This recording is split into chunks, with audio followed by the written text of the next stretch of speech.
முதல் தகவல் அறிக்கை என்பது தாவேகா பிரச்சார கூட்டத்தில் ஏற்பட்ட நெரிசல் காரணமாக 41 பேர் உயிரிழந்தது தொடர்பான தகவல்கள், முக்கிய தகவல்கள் இடம்பெற்றிருக்கின்றன. அதில் 11 நிபந்தனைகளுடன் கரூர் மாவட்டத்திற்கு பிரச்சாரத்திற்கு அனுமதி அளிக்கப்பட்டது என்பது மிக முக்கியமாக குறிப்பிடப்பட்டிருக்கிறது.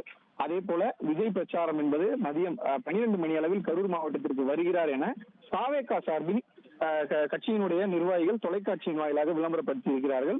இதனால் 10 மணியிலிருந்தே பொதுமக்கள், கட்சி தொண்டர்கள் என அதிக அளவில் வர தொடங்கி இருக்கிறார்கள்.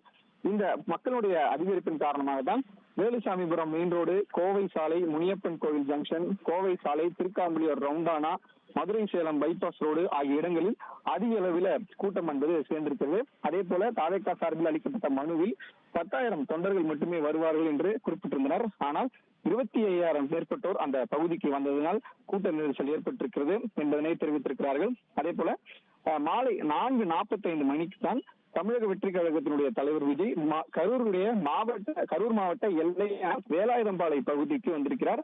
அந்த பகுதிக்கு வரும்பொழுது தவிட்டுப்பாளையம் வழியாக நுழைந்து வேண்டும் என்றே காலதாமதம் செய்து தெருவில் அனுமதி இல்லாமல் ரோட் ஷோ நடத்தி பல்வேறு இடங்கள்ல போக்குவரத்து நெரிசலும் பொதுமக்களுக்கு இடையூறும் ஏற்படுத்தி இருக்கிறார். அதனைத் தொடர்ந்து அவருக்கு வரவேற்பு அளிப்பது என்பது பல்வேறு இடங்கள்ல அனுமதி அளிக்கப்படவில்லை. அதையும் மீறி அந்த வரவேற்பு என்பது அளிக்கப்பட்டிருக்கிறது.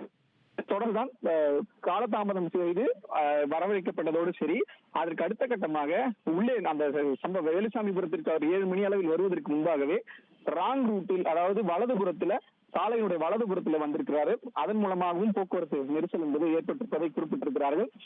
இதுல பாத்தீங்கன்னா பொதுமக்கள் கூட்டம் அதிகமாக இருந்த காரணத்தினால் பாதுகாப்புக்காக 500 காவல்துறையினர் ஏற்கனவே பாதுகாப்பு பண்ணியிருந்தனர். ஆனால் அவர்களை கட்டுப்படுத்த முடியாத ஒரு கூட்டம் என்பது அதிகரித்தது. கூட்ட நெரிசலில் அசாதாரண சூழல் என்பது ஏற்பட்டு கூட்ட நெரிசலில் மூச்சு திணறல், கொடுங்காயம், உயிர் சேதம் ஏற்படும் என தாவேகா கட்சியினுடைய மாவட்ட செயலாளர் மதியழகனிடமும், அதே போன்று பொதுச் செயலாளர் புஷி ஆனந்த், துணை செயலாளர் CTR நிர்மல்குமார் ஆகியோரிடம் காவல்துறையினர் தெரிவித்தும் அதற்கு அவர்கள் உரிய நடவடிக்கை எடுக்கவில்லை. இதன் காரணமாக பல்வேறு தொண்டர்கள் சோர்வாக காணப்பட்டிருந்தனர். அதற்கு அடுத்தபடியாக பார்த்தோம்னா இந்த சாலை ஓரமாக இருந்த அந்த கடைகளினுடைய சகர கொட்டாயின் மீது தொண்டர்கள் நிற்க முடியாத சூழல்ல மேலே ஏறி இருக்காங்க. அதே போல மரத்திலும் ஏறி இருக்காங்க.